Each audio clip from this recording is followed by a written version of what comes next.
আসসালামু আলাইকুম।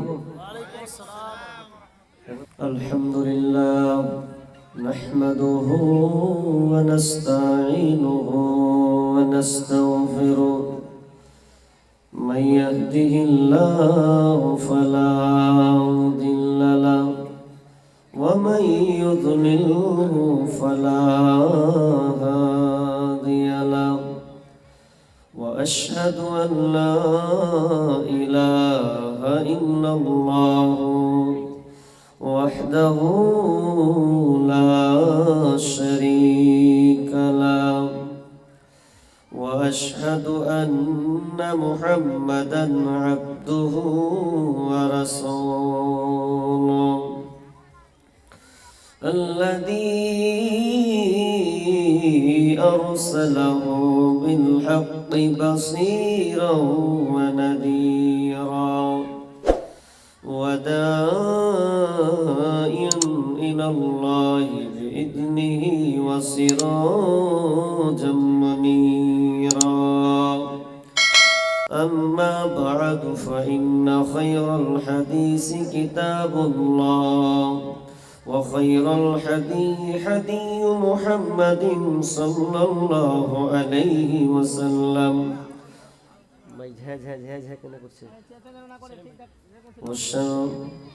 وشر الأمور محدثاتها وكل محدثة بدعة وكل بدعة ضلالة وكل ضلالة في النار فقد قال الله تبارك وتعالى في كلامه المجيد وفرقانه الحميد بعد أعوذ بالله من الشيطان الرجيم يا أيها الذين آمنوا كتب عليكم الصيام كما كتب على الذين من قبلكم لعلكم تتقون بسم الله الرحمن الرحيم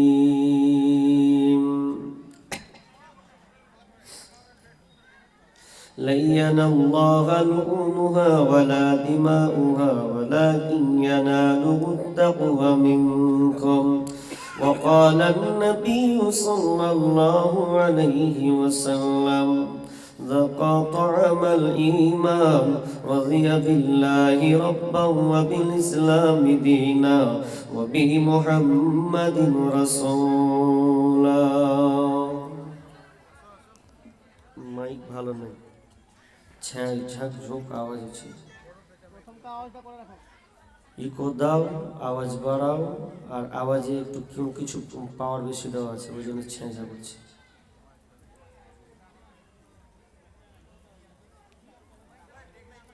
ইসলামের পয়গাম নিয়ে ইসলামের সওদা নিয়ে আসছে ধরাই রমজান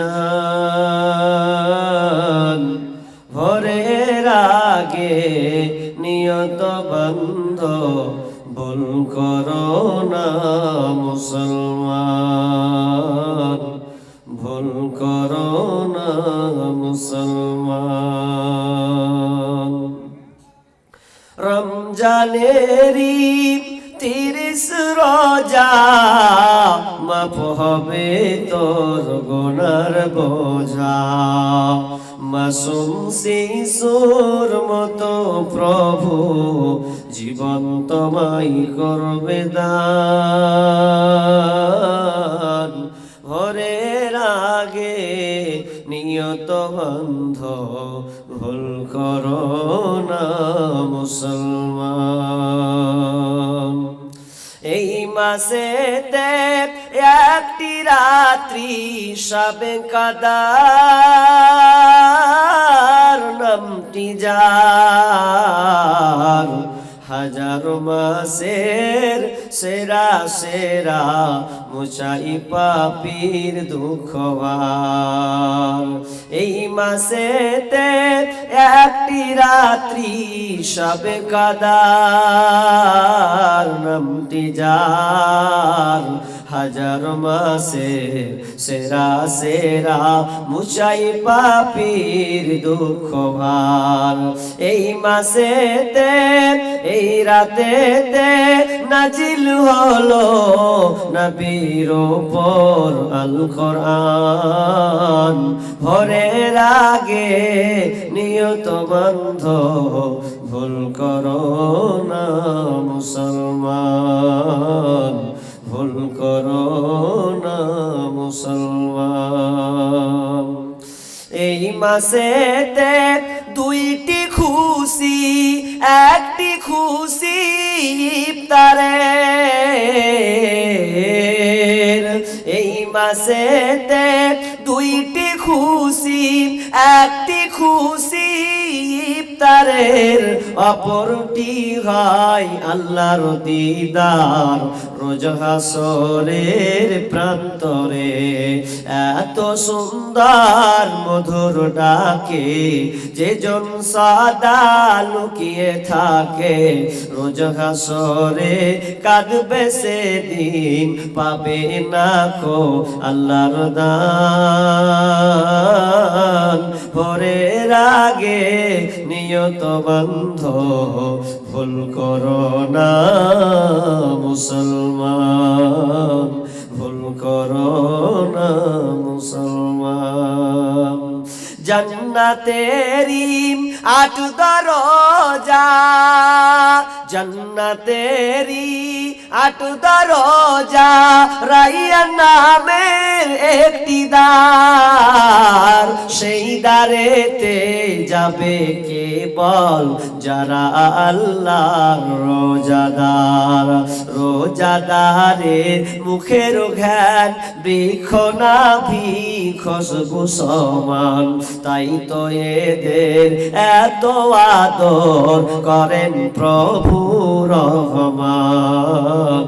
ভোরের আগে নিয়ত বন্ধ ভুল করো না মুসলমান।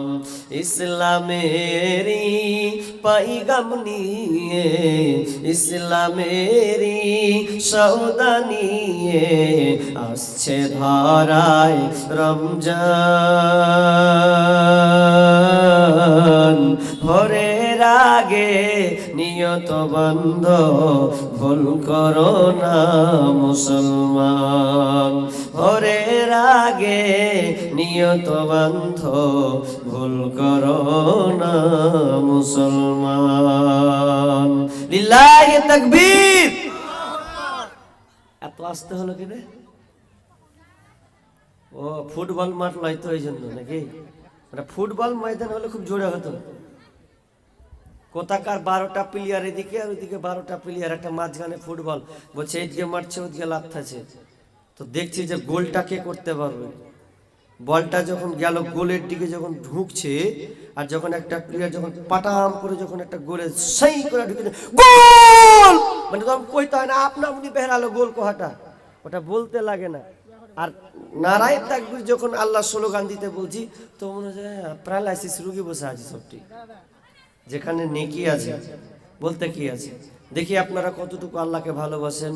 নারায়ে তাকবীর, আল্লাহু আকবার। টুক টুক টুক টুক করে হতে হবে, না হলে সব ভারত মোদির কাছে যাবে, কিছু করার থাকবে না। আপনার টাকা থাকতে পারে, টাকা দিয়ে কোনো লাভ হবে না, কারণ আল্লাহ রাজাব যে। শ্রদ্ধেয় সম্মানীয় আজকের এই সভার স্বনামধন্য সভাপতি, মঞ্চ উপবিষ্ট আলেম ওলামাবৃন্দ, আমার সম্মুখে বসে থাকা দিনদার ইমানদার মুমিন ভাই সকল, এবং বাম দিকে রত দিনদার ইমানদার সুশিক্ষিতা মা ও বোনেরা, প্রথমে সেই মহান মনিবের দরবারে আমি প্রশংসা জ্ঞাপন করি, যে মহান মনিব আমাদেরকে এই অনন্তপুরে এক মসজিদ নাকি ঈদগাহ, ও ঈদগাহার উন্নতি কল্পে কোরআন হাদিসের আলোচনা শোনা এবং আমলের উদ্দেশ্যে যিনি আমাদেরকে বসিয়েছেন, সেই মহান মনিবের দরবারে আমরা একটু আওয়াজ দিয়ে প্রশংসা করি, বলি আলহামদুলিল্লাহ। অতঃপর শান্তি বর্ষিত হোক জনাবে মুহাম্মদুর রাসূলুল্লাহ, বলি সাল্লাল্লাহু আলাইহি ওয়াসাল্লাম। সম্মানিত দিনী ভাই সকল, আসলে আমি কদিন থেকে অসুস্থ বোধ মনে করছি বা অসুস্থের মধ্যে রয়েছি। ইদানিং কদিন থেকে প্রোগ্রাম করছি, তার মিডিলে 2-3 দিন আগে 4 দিন অসুস্থ ছিলাম টানা। এরপরও ডেট নিয়েছি, ইনি সাদ্দাম ভাই আছেন, তো আলহামদুলিল্লাহ আসতে পেরেছি, আল্লাহ শুকরিয়া। তো প্রবলেমটা হচ্ছে বেশি বকতে নিষেধ করা হয়েছে। ডাক্তার বলছে আপনি 1 থেকে 1.5 ঘন্টার বেশি বললে অসুবিধা হবে, আর বললে আপনাকে আস্তে আস্তে বলতে হবে, না হলে প্রোগ্রাম আপনাকে বন্ধ রাখতে হবে। তো বলছি ডাক্তার এটা করিয়েন না, না হলে গাল খেতে খেতে জান যাবে। 4টা প্রোগ্রাম ছেড়েছি তো আমার কানে আওয়াজ এসেছে যে লস লাগিয়ে দিলেন।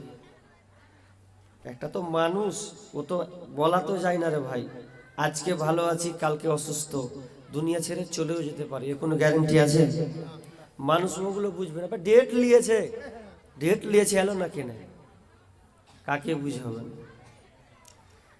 তো যাক, আমি আপনাদের সম্মুখে সংক্ষিপ্ত সময়, আর তাছাড়া আজকে ওই ঈদগাহার জন্য তার উন্নতির কল্প আজকে জালসা, এদিকে আমি ইঙ্গিত রাখবো।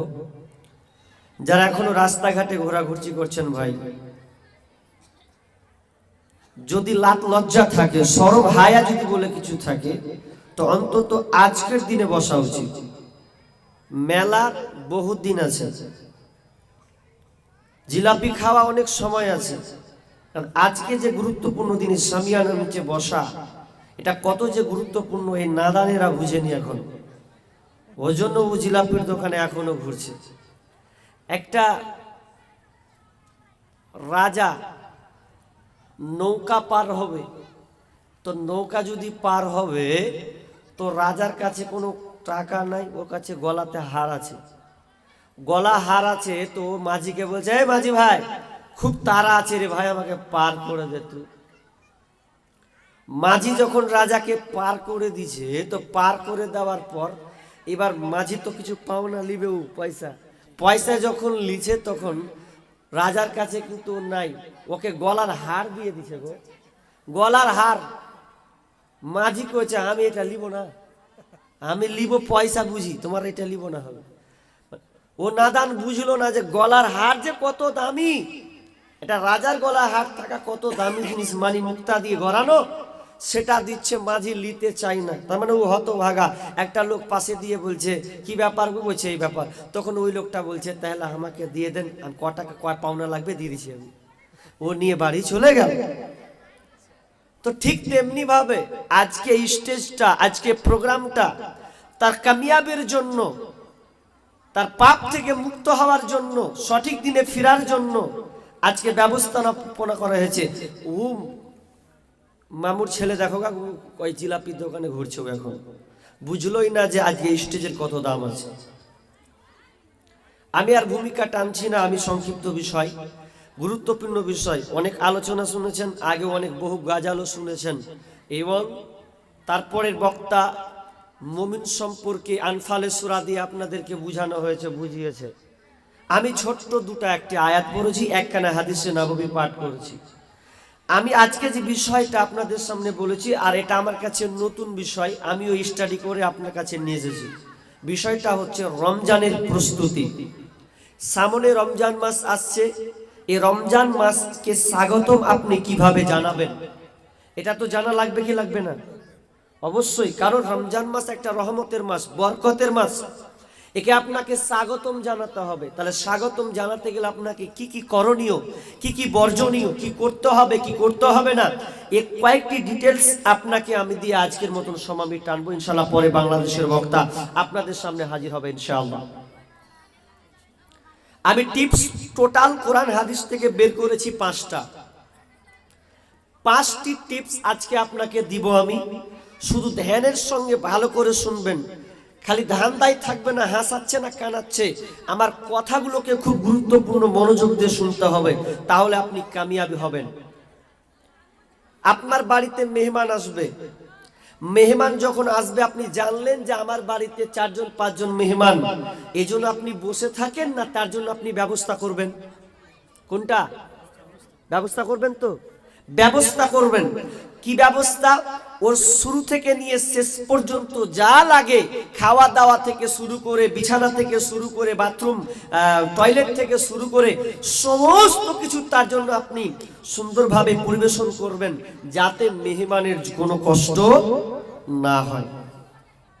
কিন্তু রমজান মাসটা এইটা এত মেহমান, এত গুরুত্বপূর্ণ যে এই মাসটা আসলে আমাদেরকে কি তৈরি করতে হবে, এই জিনিসগুলো আমাদের মা বোনদেরকে বেশি জানা জরুরি। খালা তোরা চুপ করগে, তোরকে চোপার যা জোর চলছে, কটা লোক আছিস তাও এরকম করছিস। মেয়ে ছেলে জাতটাই ওরকম যে একে যতই বুঝান। আমাকে একজন অনেক গল্প পড়েছি, তার মধ্যে একজন একটা গল্পের মধ্যে বলছে যে যদি কেউ বলে যে গরুর পেটে বকরি হয়েছে তো মেনে নেওয়া যাবে, কেউ যদি বলে যে গাছের পেটেও দেখছি সালা একটা পাখির জন্ম হলো, তাও মেনে নেওয়া যাবে। যদি কেউ বলে যে 2টা বেটি ছেলে আছে আর ভকার ভকার করে না, বিশ্বাস করবো না। গল্প লাগাবে, 2টা খালি জোড়া যদি লাগিয়ে দেওয়া হয়, এই গল্প লাগাবে। এরা কথা বলতে এতটা অভ্যস্ত, যা বলার কথা নাই। ট্রেন থেকে দেখবেন এক জায়গাতে একটা বক্তা বলছে তো খুব ভালো লাগে, তো ঠিকই বলেছে যে এরা এমনই বকতে এত স্পার্ট, আর নিজেকে লুকাতে চেষ্টা করবে যে আমি কত সুন্দর দেখ, এতে খুব পারদর্শী এরা। তো ধরলেন মালদা থেকে যাচ্ছে, মালদা থেকে যেতে যেতে যেতে ওই আপনার মালদা কিংবা শামসির লাইন ধরে নিল, একদম হাওড়া প্ল্যাটফর্মের লাইন। 2টা বেটি ছেলে বসেছে, বুঝলেন, পাশাপাশি 2টা বেটি ছেলে বসেছে। দেওরা আগে বলেছি 2 জন বেটি ছেলে চুপচাপ থাকবে না, এরা গল্প করবে। এরা 2 না গল্প ধরেছে, বুবু তোর বাড়ি কোন ঢেকে? বলছে আমার দিকে বাড়ি, ওই তো ওই বহরমপুর দিকে। তো ও তখন কইছে তোমার বাড়ি কোন ঢেগো? বলছে আমার লালগোলার সাইডে বাড়ি গো। আচ্ছা ঠিক আছে বাবু। এই গল্প করতে করতে করতে করতে করতে করতে এক জায়গায় একবারে উচিত জায়গাতে এসে বলছে, এই বাবু তোমার বয়স কটি গে বাবু? যাকে বলছে বয়স কটি, ওর মেয়েটার বয়স অন্তত হবে 48 প্লাস, 48 প্লাস হবে এরকম। তো ওকে যখন কইছে বাবু তোমার বয়স কটি, তখন ই কইছে আমার বয়স হলো 22। তাই এর গা জ্বলে উঠেছে, শালা 48 বছরের বেটি ছেলে 22 বছর করেছে রে, মিটার তো 100 ওই মেয়ে ছেলেটার। তো গল্প করতে করতে কত ইও তখন কইছে হ্যাঁ গে বাবু তোর ফের বয়স কটি? বলছে আমার বয়স কত হবে, আমার মানে রাগ তো উঠে গেছে। তখন বলছে আমার বয়স যদি হয় তো টেনে টুনে 16 হবে। মেয়েটার বয়স মিনিমাম ওরও 35-40 আছে, ইয়ার বয়স না ইও কইছে আমার টেনে টুনে যদি বয়স হয় তো 16 হবে। মিটার তো গেছে ঘোর ম্যাচে, কেমন হলো। আর ওপর দিকে একটা বৃদ্ধ লোক কিন্তু আগে 2 না কেরামতি দেখছে, বয়স্ক লোক, দাঁত খোসা পড়ে গেছে, জি দাঁত নাই। ইয়ার মিটার আরো গেছে 100 হে। কোন বেটি ছেলে তোরা রে, বয়স পর্যন্ত লুকাচ্ছি, দেখলেই তো বোঝা যাবে কার বয়স। তখন ওই লোকটা, বুড়া লোকটা থামতে না পেরে ওয়ার্গে 2 নার কোলে ভাকাম করে পড়ে গেছে। আর যেমনি ভাকাম হয়ে পড়ে যাওয়া বলছে ও গে মা গে আমি এখনি হয়ে পড়নু গে মা, আমি এখনি হয়ে পড়নু। বলছে কেমন হলো এখনি হয়ে পড়লা? শালা বুড়া হয়ে দাঁড়ি পেকে গেছে, বলছে দাঁত নেই, বলছে এখনি হয়ে পড়লা তুমি, কেমন কথা কইছো? বলছে ঠিকই আমি এখনি হয়ে পড়নু, মানে তোমাকে বয়স দেখা আমি এখনি পৃথিবীতে হয়ে পড়নু। কঠিনই জ্বালা, এই মেয়েদেরকে নিয়ে একটু জ্বালা। মা বোন একটু শান্ত সুষ্ঠ হয়ে বসুন, কাজে লাগবে কিছু কথা আপনি বাড়ি নিয়ে যান। কি বলছিলাম? রমজানের প্রস্তুতি গ্রহণ করা। বেশি দীর্ঘায়িত করছি না। 1 নাম্বার, আগে ঈমান মজবুত করতে হবে। 1 নাম্বার মেসেজ, রমজান প্রস্তুতি করতে গেলে ঈমান আপনাকে মজবুত করা লাগবে, কারণ আল্লাহ ওখানে বলেছেন, কোথায়? বিসমিল্লাহির রহমানির রহিম, ইয়া আইয়ুহাল্লাযীনা আমানু কুতিবা আলাইকুমুস সিয়ামু কামা কুতিবা আলাল্লাযীনা মিন ক্বাবলিকুম লাআল্লাকুম তাত্তাকুন। আমি আয়াতটা শুধু পড়লাম, এর ব্যাখ্যা তাফসীর বিশ্লেষণ করতে যাব না। আয়াতটা দরকার আছে। আমার আল্লাহ বলছেন, ইয়া আইয়ুহাল্লাযীনা আমানু, ওরে বিশ্বাসী যারা, যারা তোমরা ঈমান নিয়ে এসেছো, যারা আমাকে আল্লাহ বলে, রব বলে আমাকে যারা স্বীকার করেছো, তোমরা শোনো শোনো, কুতিবা আলাইকুমুস সিয়াম, তোমাদের উপরে সিয়ামকে ফরজ করা হলো, কামা কুতিবা আলাল্লাযীনা মিন ক্বাবলিকুম, যেমন তোমার পূর্ববর্তীদের উপরে, আগের যারা, তাদের উপরে এই সিয়ামকে ফরজ করা হয়েছিল, লাআল্লাকুম তাত্তাকুন, যাতে করে তোমরা পরহেজগারিতা ঈমানদার অবলম্বন করো। এক কথায় তোমরা মুত্তাকি হতে পারো। মুত্তাকি হবে এই জন্য সিয়াম দিলাম। প্রথমে শর্ত কি লাগিয়েছেন আল্লাহ?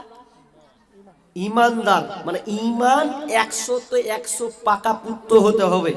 100 ঈমান, তাহলে ঈমান মজবুত করা লাগবে। এক নম্বর ঈমান। ঈমান যদি আপনার মজবুত না হয়, তাহলে আপনার রোজা রেখে কোনো লাভ হবে না। শুধু আপনি সাহারি উঠবেন আর খেয়ে নেবেন, আর মাগরিবের পূর্বে আপনার কি না সূর্য অস্তমিত যাবে, ইফতার করবেন। এতে শুধু না খেয়ে থাকাই হবে। যতক্ষণ পর্যন্ত আপনি ঈমানদার না হবেন, ততক্ষণ পর্যন্ত আল্লাহ আপনার সিয়াম কবুল করবে না। শর্ত ঈমান। কেমন? আমরা যখন দুনিয়াতে থাকি তখন অনেক মাসালা জিজ্ঞাসা করি, রোজা আসলে খালি মাসালা, দেখবেন কত মাসালা। মৌলভী সাহেব, যে থুপ গিলালি নুজি, রোজা লাগবে? বাপরে, তখন ওরা পর চলে এলো, থুপ গিললি তো কি হলো, সেটা ক্ষতির কি হলো? এটা তো খাবার লয়, তোর ভেতরের অংশ, এটা খাবি ফেলবি সেটা তোর ব্যাপার, এখানে কোনো ব্যাপার নেই। অনেকে বলছে বেশি থুপ গিললে নাকি রোজা লাগে না। কোথায় পালি? তো কোন খালা বর্ণনা করলে এটা? আর কোন চাচি বলেছে তোকে? না, থুপ গিলোটা আপনার পার্সোনালিটি ব্যাপার। অনেকে বলছে মৌলভী সাহেব দাঁতে এক চিনি খিল গেলা ঢুকিয়ে লেছিল, তো রোজা লাগবে কেন? তুই খিল ঢুকাতে গেলি আর ঢুকালি বা কি হলো? এতে সমস্যা নাই। এগুলোর ব্যাপারে আমরা খুব মাসলা মাসাইল জানি, খালি রোজা আসতে হয়। মৌলভী সাহেব, আমি একজনকে দেখুন সালা বেরাস করছে, ও রোজা লাগবে? তা কেন লাগবে না? ওকে বেরাস খাওয়ার জন্য বেরাস করছিল নাকি? সমাজ এগুলা আছে, ব্রাশ করছে, করুক, সমস্যা নাই। দাঁতন, এখন বলে দাঁতন করা যাবে, তো দাঁতন তো ফের আবার নিম তো আবার তিতা, ই তো স্বাদ গ্রহণ করছে তিতা, আর ওটা নয় একটু মিঠা, কি পার্থক্য থাকলো ওখানে? দাঁতলের উদ্দেশ্য ওটা। তা আপনি দাঁতল, আপনি কলগেট ব্রাশ যাই করছেন করেন, কোনো সমস্যা নাই। তো আমি ওই দিকে যাচ্ছি না। আমি যেটা বলছি, যেটা সবচাইতে গুরুত্বপূর্ণ একটা ইবাদত, যেটা হচ্ছে আমাদের সিয়াম। আর সিয়ামের পূর্বে আমাকে ঈমানটাকে ঠিক রাখতে হবে। ঈমান যদি আপনার অচল হয়ে যায়, তাহলে আপনার রোজা রেখে কোনো লাভ হবে না। কেমন কেমন কেমন ঈমান না থাকলে রোজা বাতিল হবে। যদি শিরক যুক্ত আমল থাকে, রোজা বাতিল হবে। কেমন বাতিল হবে? যেমন একটা মানুষের মধ্যে যদি আপনার কিনা রূহ না থাকে, তাহলে ও রূহ যেমন বিহীন, সে কোনোদিন চলতে ফিরতে পারবে না। একটা মানুষের যদি আত্মা চলে যায়, তাহলে ওই মানুষটা আর নড়াচড়া করতে পারবে না। আর একটা মানুষ যদি সিয়াম রাখে, তার মধ্যে যদি ঈমান না থাকে, তাহলে তার কোনো কার্যকারিতা হবে না। যেমন একটা মানুষের রূহ যদি না থাকে, তাহলে ওকে আর কেউ দুনিয়াতে রাখবে না। রাখবে? আত্মা চলে গেল, অথচ আপনার মা মরে গেছে, ওখানে লাশ পড়ে আছে, সবই তো আছে রে ভাই, হাত আছে, পা আছে, বডি, পূর্ণ বডি আছে। এরপরে আমি কাঁদছি কেন? যে আমার মা চলে গেছে। কেন? তোমার মা তো শুয়ে আছে গো, তোমার বাপ যে শুয়ে আছে, দেখতে পাবো না পুরো লাশ পড়ে আছে? আসলে ওটা মা নয়, ওটা আব্বা নয়, ওটা আব্বার বডি, এটা মায়ের বডি। তার মানে আসল জিনিসটা হচ্ছে আত্মা। আত্মাটাই হচ্ছে মেন জিনিস। যতক্ষণ আত্মা আছে ততক্ষণ আপনি চলতে পারবেন, ফিরতে পারবেন, বলতে পারবেন। যতক্ষণ আজ আপনার আত্মা রুটা বেরিয়ে যাবে তখন আপনি আর কিছু করতে পারবেন না। খাঁচার ভিতর ও চিনি পাখি, পাখি কেমনে আসে যায়। খাঁচার ভিতর ও চিনি পাখি, পাখি কেমনে আসে যায়। চিন্তাম যদি পাখিরে মন, আমি বেরি দিতাম পাখির পায়। খাঁচার ভিতর ও চিন পাখি, পাখি কেমনে আসে যায়। মানুষ জানে না আত্মা মনি জিনিস যেমন চলে যায় তেমন মানুষের দেহর আর কোনো মূল্য থাকে না। ঠিক তেমনি ভাবে মানুষ যদি সিয়াম রাখে আর তার মধ্যে যদি ঈমান পরিপূর্ণ না থাকে তাহলে তার কোনো লাভ হবে না, হবে না, হবে না। তাহলে ঈমান মজবুত করতে হবে। কটার উপরে ঈমান নিয়ে আসতে হবে জানা আছে আপনাদের? কটা গো? একজন কথা বলেন দেখি, কটার উপরে ঈমান নিয়ে আসতে হবে জানেন নি দিন থেকে? বাবজি 60-80 হয়ে গেল। 5টার উপরে অন্তত প্রথমে ঈমান আনা লাগবে। কটা? আর হাদিসে যেগুলো ধরে নিয়ে আসে 6টি টোটাল, আর কোরআনের আয়াতে আছে 5টা। মান আমানা বিল্লাহি ওয়াল ইয়াউমিল আখিরি ওয়াল মালাইকাতি ওয়াল কিতাবি ওয়ান নাবিয়িন। তোমাকে 5টার উপরে আগে ঈমান নিয়ে আসতে হবে। আমি বড় আলোচনা করতে পারবো না, ঈমানের বিষয়ে একটা সাবজেক্ট আলাদা হয়ে যাবে, কিন্তু প্রথমত আপনাকে 5টার উপরে ঈমান নিয়ে আসতে হবে। সেটা হচ্ছে মান আমানা বিল্লাহ, আল্লাহর উপরে আপনাকে ঈমান নিয়ে আসতে হবে। আর আল্লাহর উপরে ঈমান আনতে গেলে আপনাকে 4টা শর্ত পালন করতে হবে। এই 4টা শর্ত যতক্ষণ পর্যন্ত না মানবেন ততক্ষণ পর্যন্ত আপনি ঈমানদার হতে পারবেন না, আপনি আল্লাহর প্রতি ঈমান নিয়ে আসতে পারবেন না। 4টা কি? 1 নাম্বার হচ্ছে আল্লাহর অস্তিত্বের উপরে আপনাকে ঈমান নিয়ে আসতে হবে। আল্লাহ সম্পর্কে আপনাকে ধারণা রাখতে হবে। আজকাল মানুষ আল্লাহ সম্পর্কে ধারণা না করার কারণে অনেক মানুষ বলে রে আল্লাহ সব জায়গাতে আছে। ভুল ভুল ভুল। না না না, আপনাকে বলতে হবে আল্লাহর ক্ষমতা সব জায়গায় আছে, এই কথাটা ব্যবহার করতে হবে। বলতে হবে না আল্লাহ সব জায়গায় আছে, না না, বরঞ্চ আপনি বলবেন আল্লাহর ক্ষমতা সব জায়গাতে আছে। এবার আল্লাহ দেখতে কেমন উত্তর আপনি দিবেন, দুনিয়ার কোনো জিনিস দিয়ে আপনি দিতে পারবেন না। আপনাকে এক কথা এটা বলতে হবে আল্লাহ আল্লাহর মতন, আল্লাহ আল্লাহর মতন, এটা কোনো জিনিসের সঙ্গে উপমা দেওয়া যাবে না, যাবে না। তাহলে আল্লাহর অস্তিত্বের উপরে ঈমান নিয়ে আসতে হবে। নাম্বার 2, আল্লাহর রুবুবিয়ার উপরে ঈমান নিয়ে আসতে হবে, রব হিসাবে ঈমান নিয়ে আসতে হবে।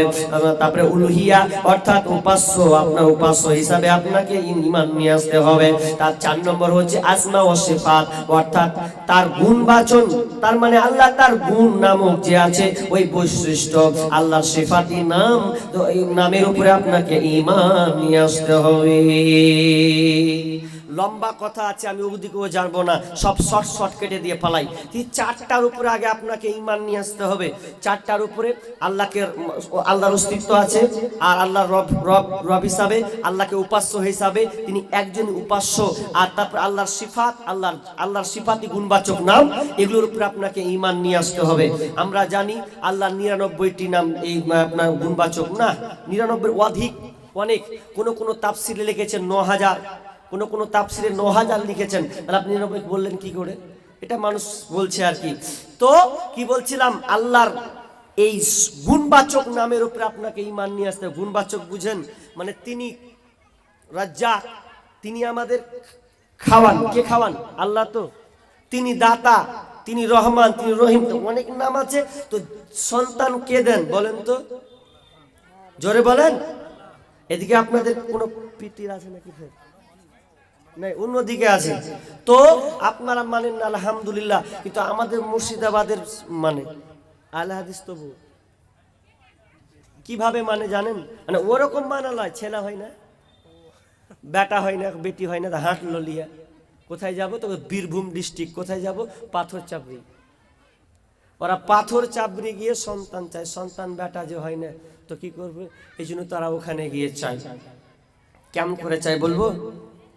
ওদের চাওয়ার ক্যাপাসিটি, ওদের আবার ঢোল থাকে, ঢোল থাকে, আর ঢোল বাজাবে, দুটা করে থাকবে, আর মেয়েগুলো ওখানে ওই খাজা বাবার কাছে চাইতে হবে পাথর চাপড়িতে, আর এদিকে সব ঢোল বাজাবে, বাজছে, এদিকে ঢোল বাজছে, আর এদিকে এরকম করছে, একটা বাজাচ্ছে, আর তবল অনেকগুলো বাজাচ্ছে, আর সামনাসামনি ভাবে চাইছে, চাইতে চাইতে আবার বলছে, একটা ছেলে দে রে বাবা, মিন্নতি করি তোর দরবারে, একটা ছেলে দে রে বাবা, মিন্নতি করি তোর দরবারে, যদি মরা পাতা পরে গাউসের উপরে, যদি মরা পাতা পরে গাউসের উপরে, ছেলে হবে ঠিকই সেজে যাবে মরে, ওরে জিন্দা পাতা যদি পরে গাউসের উপরে, যদি টাটকা পাতা পরে গাউসের উপরে, ছেলে হবে রে বাবা যাবে বেঁচে। আর এদিকে যারা ওই যে ছিকচু ছিকচু করছে, ছেলে হবে রে বাবা যাবে বেঁচে। আর এদিকে একজনে বলছে হ্যাঁ হ্যাঁ হ্যাঁ হ্যাঁ, মানে ওইদিকে চাইছে, আর এদিকে হ্যাঁ হ্যাঁ শুরু করে দিয়েছে। চাওয়ার ক্যাপাসিটি ওইদিকে এরকম, অথচ সন্তান দেওয়ার মালিককে আল্লাহর কাছে আপনাকে চাইতে হবে। আল্লাহ দেনেওয়ালা। আল্লাহ বলছেন লিল্লাহি মুলকুস সামাওয়াতি ওয়া লিল্লাহি মুলকুস সামাওয়াতি ওয়াল আরদ ইয়াখলুকু মা ইয়াশাউ ওয়া ইয়াহাবু লিমান ইয়াশাউ ইনাসা ওয়া ইয়াহাবু লিমান ইয়াশাউ যুকুরা আও ইউযাব্বিজুহুম যুকরানা ওয়া ইনাসা। আল্লাহ সুবহানাহু ওয়া তাআলা অত্র আয়াতে আল্লাহ বলছেন, আমি দুনিয়া আসমান জমিনের রাজত্বের মালিক, আমার কাছে আসে, আর আমি যেটা চাই সেটাই হয়, আমি যেটা দিই সেটাই হয়। আমার আল্লাহ বলছেন, আমি যাকে কন্যা সন্তান, আপনার কিনা আমি কন্যা সন্তান দান করব, ও কন্যা পাবে, এবং যাকে আমি পুত্র সন্তান দান করি সে পুত্রের সন্তান পাবে। আবার আমার আল্লাহ বলছেন, যাকে আমি কন্যা পুত্র আবার অনেকে উভয় দান করি রে, আর আমি আল্লাহ যাকে চাই তাকে আমি বাধা করে দিই। ও যতই ডাক্তার দেখাক আর যতই কবিরাজ দেখায়, যত মাজারে যাক না কেন, আমি আল্লাহ যতক্ষণ পর্যন্ত সন্তান না দেব ততক্ষণ পর্যন্ত ও বোন বাধা হয়ে থাকবে। তাহলে সন্তানের দেওয়া, সন্তান দেনেওয়ালা কে বলেন তো? আল্লাহ। এটা অন্তত রাখেন। আল্লাহ তো কহে দিলেন তলতল গাছ কাটছেন, বুঝতে পারছি, গাছ কাটেন না, কেমন করে গাছ কাটছে? অনেকেরই হয় না। আহলে হাদিস পরিবার দাবি করলেও দেখা যায় যে ওই খালাতো বহিনের মানে গলাতে তাবিজ মেরে দিয়েছে। কেন? যে সন্তান হয় না, দেখাচ্ছি অনেকদিন থেকে দেখাবো, এজন্য সে কি করছে যে তাবিজ বাঁধতে হবে। ওদের কেরামতি আর কি বলবো, এরা কবিরাজকে শুধু আল্লাহ বলতে ছাড়ে না মেয়ে ছেলেরা। মানে কিভাবে এটা প্রমাণ হলো, আমি ধুলিয়ানে গেছি, তো ধুলিয়ান গেতে একটা অসুস্থ রুগী দেখতে গেছি, তো কোন যে দুই বুবু ছিল পাশে বসে, ওরা দুনিয়া মিলে গল্প করছে, তা আমারও পাশে এটা রুগী ছিল, তা আমি বসে আছি, আর ওরা কারা আস্তে আস্তে ফুসুর ফুসুর করবে, গিয়ার চলছে আর ফুল গিয়ে ফুল, তা আমিও বসে আছি শুনছি। তো একটা আমার বুবু করছে, জানিস গে বুবু, এই কবিরাজকে আল্লাহ কইতে হবে। কেন আল্লাহ কইতে হবে? বলছি কবিরাজের কেরামতি দেখেছিস? খুব কেরামতি আর আছে, যার ছেলে হয় না তার ছেলে করে দিছে, ঝিন বুক সব ঝেড়ে ফেলে দিছে। তা আমি মনে মনে করেছি শালাকে কি করবো, বেটি ছেলে শুনে তো আমার রাগ মিটা যে 100 হলো। তা আমি মনে মনে করছি, তোর বেটি কি আছে, তো কবি আছে, তোর বিয়ে দিয়ে দিস, সব পাবি তুই, কিছুই লাগবে না। এই ভণ্ডামিটা ছাড়তে হবে, এই শিরিক ইমান মজবুত করা লাগবে। ইমান যতক্ষণ পর্যন্ত আপনি মজবুত না করবেন, আল্লাহ বলছেন ওর সিয়াম কবুল হবে না। ইমানদার প্রকৃত আগে ইমানদার হতে হবে। সমাজে দেখা যায় আমাদের ইমানে দুর্বলতা, এত ইমানে দুর্বলতা যে আমরা অনেক সন্তানের গলায় তাবিজ লটকে দিয়েছি, অথচ বিশ্বনবী বলছেন মান আল্লাকা তামিমা ফাকাদ আশরাক। বিশ্বনবী বলছেন যে ব্যক্তি তাবিজ ঝুলালো সে শিরক করলো, শিরক করলো। তার মানে ওর ইমানে কমজোরিতা আছে, ইমানে দুর্বলতা তার মানে আছে। তারা ও ভাবে যে আল্লাহর কাছে সব জিনিস নাই।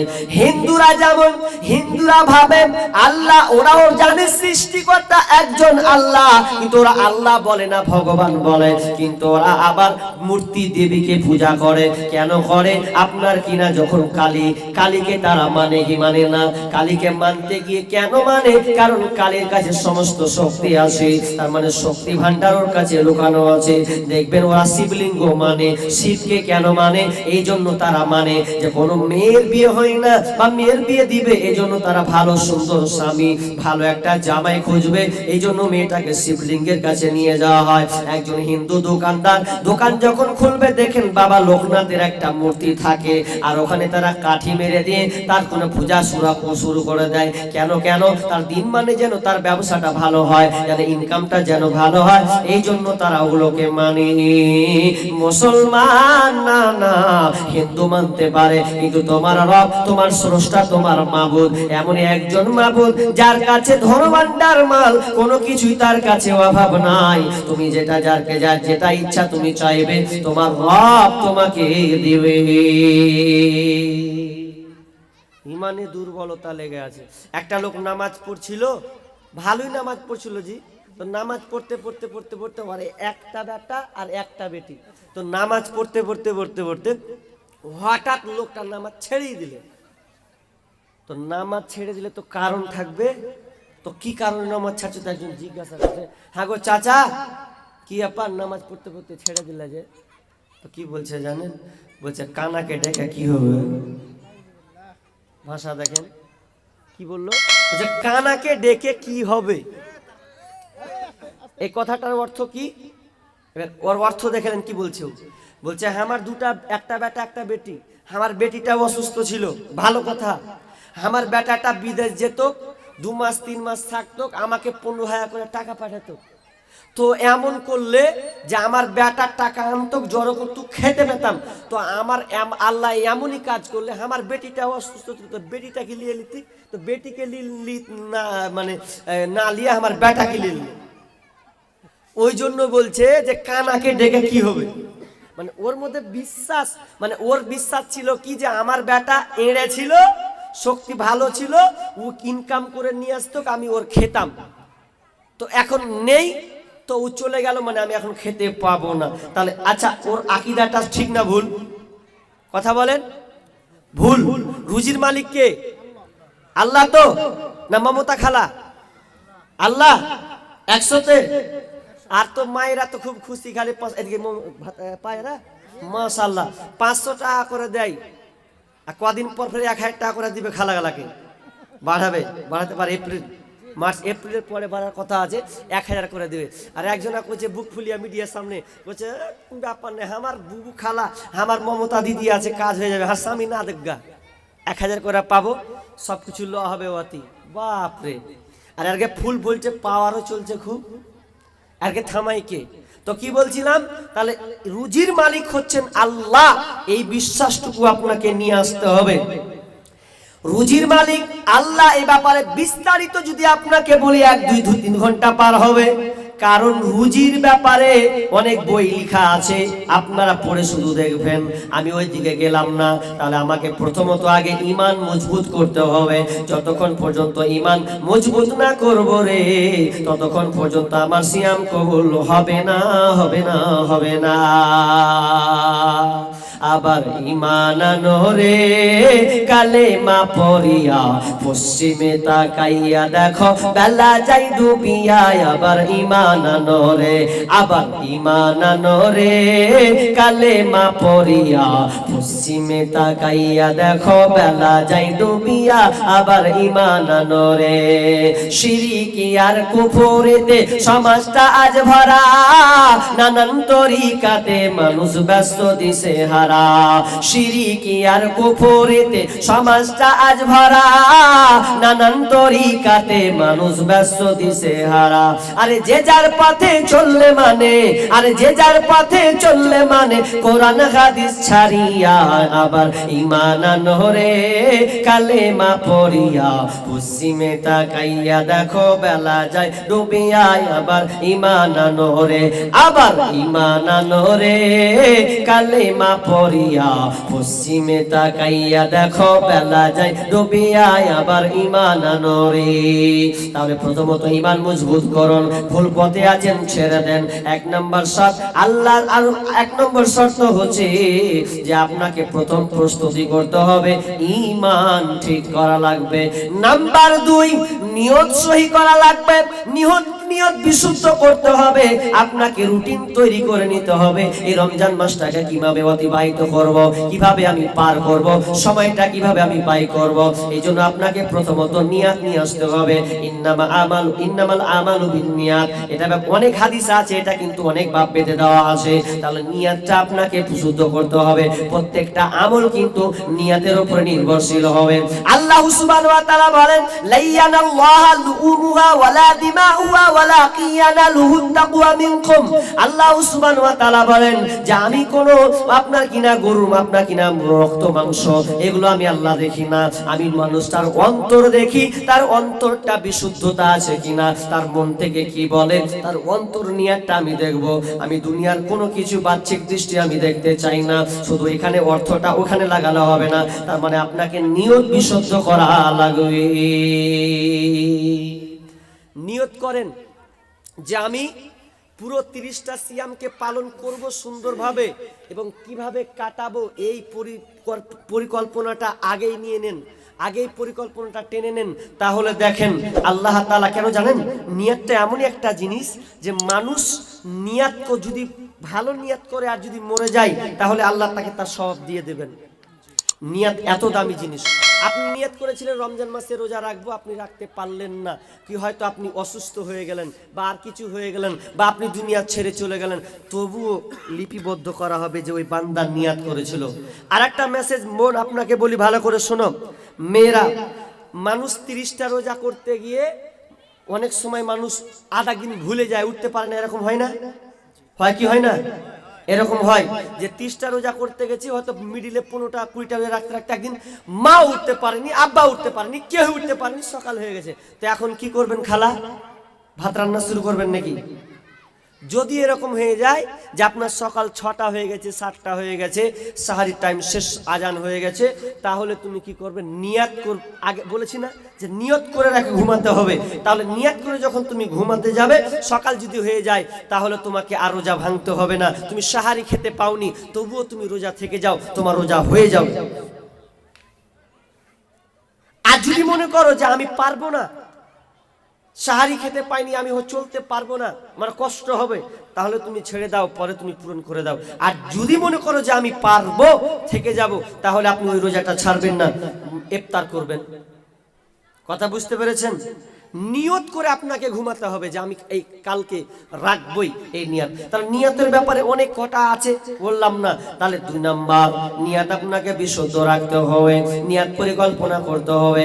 নাম্বার 3 নাম্বার হচ্ছে ঘরটাকে আপনি একটা পার্সোনাল, একটা এক্সট্রা জায়গা করবেন। কেমন জায়গা? যেই জায়গাতে যেন আপনি বসে বসে বসে বেশি করে তাসবিহ তাহলিল করতে পারেন, যেন আপনি বেশি করে নামাজ পড়তে পারেন। মা বোন একটা এক্সট্রা জায়গা করবেন। অথচ সমাজে দেখা যায় এক একটা মানুষের 4টা 6টা 8টা করে আপনার ঘর, সব কিচেন থেকে শুরু করে, বাথরুম থেকে শুরু করে, আপনার রান্নাঘর থেকে শুরু করে, আপনার যতগুলো আছে সব কিছু মানুষ তৈরি করে, কিন্তু কোনো মুসলিমকে দেখতে পাবেন না যে একটা এক্সট্রা ঘর ইবাদত করার জন্য রাখা হয়েছে। নেই। ও 4তলা বিল্ডিং আছে, অথচ আপনি দেখাতে পারবেন না বুক ফুলিয়ে যে একটা ইবাদত করার জন্য একটা এক্সট্রা ঘর। আপনি হিন্দুদের পাবেন, হিন্দুদের দেখবেন এক জায়গায় মূর্তি থাকে, ওখানে কাউকে ঢুকতে দিবে না, ওখানে ইবাদত করার জন্য ওটা ওদের মাবুদকে ওদের দেবদেবীকে ডাকার জন্য ওটা এক্সট্রা ঘর। আপনি যতই মেহমান হন ওখানে আপনাকে যেতে দিবে না। কিন্তু আমরা মুসলমান হয়ে অনেক ঘর করেছি, 4 তলা 5 তলা বিল্ডিং, অথচ দেখেন অত পয়সাওয়ালা হওয়ার পরেও একটা সুন্দর ইবাদত ঘর নাই যে ওখানে বসে একটু নীরবে গিয়ে আল্লাহকে কাঁদবো। এক সবাই ঘুমিয়ে গেছে, সাইডে যাব আল্লাহকে ডাকবো, আল্লাহ এইভাবে কেঁদে। মানুষ যদি নির্জনে থাকে আর যদি আল্লাহর কাছে চায় তো অটোমেটিক তার চোখে পানি আসবে। কিন্তু লোক যদি থাকে ওর চোখ কান্না আসবে? আসবে না। এই জন্য পার্সোনাল ঘর করুন। রমজান মাস আসছে, যেমনই ঘর হোক আপনার এক্সট্রা কাপড় দিয়ে এড়িয়ে দেন। ওখানকে ভেবেলেন যে আমি ওই জায়গাতে আমি খালি আল্লাহ তাসবিহ তাহলিল করব, তাহলে আপনাকে কেউ ডিস্টার্ব করতে আসবে না। 3 নম্বর পদক্ষেপ। নাম্বার 4 নম্বর পদক্ষেপ আপনাকে নিতে হবে। 4 নম্বরটা হচ্ছে যে আপনাকে পাপ মুক্ত ঘর করতে হবে। পাপ মুক্ত আপনাকে ঘর, অর্থাৎ যেন ঘরটাতে পাপ জিনিস না থাকেন, এগুলোকে আপনাকে ছুঁড়ে ফেলতে হবে। আমি আয়াত হাদিস কত বলছি না, চটচট করে বলছি, আমি গুরুত্বের দিকে যাব। 4 নাম্বার কি বললাম বলেন তো, মনে আছে? 4 নাম্বার বললাম ঘরটাকে পাপ মুক্ত করতে হবে। মা বোন, পাপ মুক্ত করতে হবে। পাপ মুক্ত বুঝলা তো না বুঝনি? বলছে কি হবে ফের রে? পাপ মুক্ত বলতে ওই ঘরে টিভি অফ, টিভি তো সিরিয়াল নিয়ে ব্যস্ত। রমজান মাসে হচ্ছে তাও ওই বুবু বেরি মানছে কচিলা টিভি দেখছে, আর রোজা বেলা আছে ও আর সিরিয়াল দেখছে। সিরিয়াল দেখে যে রোজা রাখছে, আচ্ছা রোজাটা হবে? সবাই বলেন হবে না? আমি একাই বলবো হবে না। তাহলে ঘরটাকে আপনাকে পাপ মুক্ত করতে হবে। টিভি আছে ফেলে দেন, ও খুলিয়েন না। অথচ দেখবেন মানুষ সকাল না হলেও সন্ধ্যার পর 10টার পর খুলবেও। কেন গো? সিরিয়ালটা এমনই একটা জিনিস মেয়েদের অন্তরে এমন ভাবে ঢুকিয়ে দিয়েছে। আগে কিরণমালা, তখন আমার বয়স ছিল না, কিরণমালা এখন চলছে জি ভাই কে জানি। কিরণমালা খুব চলতো, মানুষ দেখতো, তো এত দেখতো। তবে কিরণমালাকে বলে এরম করে কোপ মারবে তো মানে আপডেটটা পালিয়ে গেল, মানে মারা হলো না ওকে। তখন ওর দিল ধারাস করে উঠছে, কিরণকে মেরে দিবে নাকি রে? তো দেখালে না যে ওখানটা, তো ওটা আবার কালকে দেখাবে। ও যখন কালকে দেখাবে তো ও অপেক্ষায় আছে যে কখন ক্যাল হবে, আর ওই কিরণমালাকে মারলে না মেরে ফেল দিলে। ওটা দেখার লেগে দেখবেন আমাদের মুর্শিদাবাদের বেটি ছেলেরা সকাল হলে কাজা আদায় করে। কাজা নামাজ কাজা লয়, সিরিয়াল কাজা আদায় করে। আপনারা ভাবছেন নামাজ কাজা, ও সিরিয়াল কাজা আদায় করে। তা আমি এদের ঢং দেখে বলছি আহারে, মেহমানকে পর্যন্ত আর দিবে না, চা ফেলে দিবে। সিরিয়াল চলছে তো চা খা, কি খাবি না খাবি দেখে লেগা। একটা মাঠ এসছে বিদেশ থেকে, বলছে আরে রহিমার মা পানি গালা দিস তো। বলছে ই ঢেলা খেয়ালাও জি। কেন রে? বলছে দেখো একটা সিন চলছে খাতরা, এখন এটা ছাড়া যাবে না। দে না রে, গরম রে। বলছে বেশি বকতে পারবো না, হাত দেয়নি, ঢেলা খেলাও গা। কি একটা সুন্দর জিনিস দেখছি, কঠিন জ্বালা। ওরা সিরিয়ালে পাগলা হয়ে গেছে। ওরা ধর্ম কর্ম ছাড়তে পারে, ওরা স্বামীর সংসার ছাড়তে পারে, ছাড়বে না হিন্দি সিরিয়াল, ছাড়বে না বাংলা সিরিয়াল। স্টার জলসা ঘরে ঘরে বাধাইছে গোলমাল, স্টার জলসা ঘরে ঘরে বাধাইছে গোলমাল। ওরা নামাজ রোজা ছাড়তে পারে, ওরা স্বামীর সংসার ছাড়তে পারে, ছাড়বে না হিন্দি সিরিয়াল। স্টার জলসা ঘরে ঘরে বাধাইছে গোলমাল। কাজের মেয়ে মর্জি না হয় হিন্দি সিরিয়ালে পাগল সে, পাশের বাড়ি মদন রে কয় তুমসে প্যার করতে হো। সিরিয়াল দেখে দেখে ও অভ্যস্ত হয়ে গেছে, কিছু হিন্দিও বুঝে না, হিন্দি সিরিয়াল দেখে লিয়েছে ও। দিয়ে এখন কইছে কাজের মেয়ে মর্জি না হয় হিন্দি সিরিয়ালে পাগল সে, পাশের বাড়ি মদন রে কয় তুমসে প্যার করতে হো। আরে বুড়ার বয়স 80 বছর, ওরে বুড়ির বয়স 80 বছর, বুড়ার বয়স 80 বছর, বুড়ির বয়স 80 বছর।